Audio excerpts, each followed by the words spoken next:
Hola amiguitos, bienvenidos a mi canal Santiago Pro. El día de hoy estamos, bueno, no es día, el día es de noche.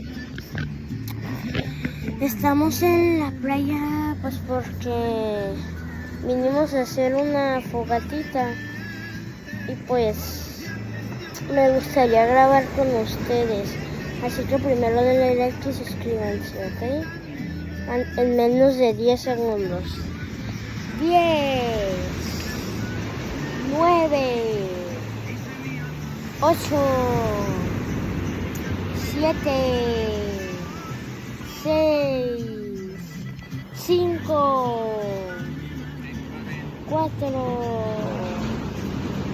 3, 2, 1,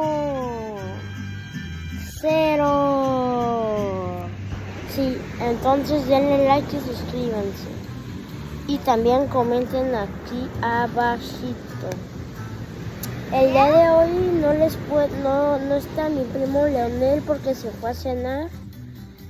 Y no estoy en la casa, obviamente. Y como les comentaba, las olas están fuertísimas, están así.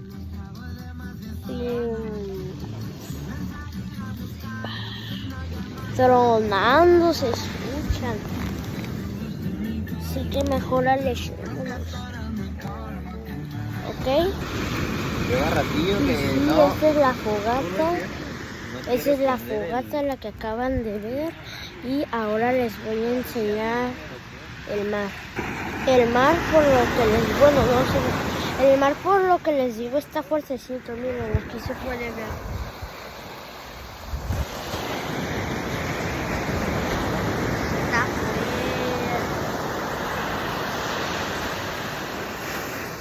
Uy, ahí viene.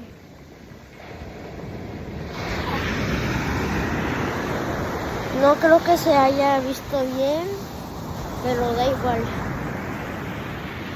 Voy a regresar a la base. Yo le voy a decir así. Solo tiene lucecillas y boquita, comida y bebidas.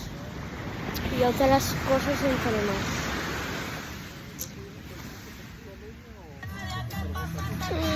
Y música, perdón.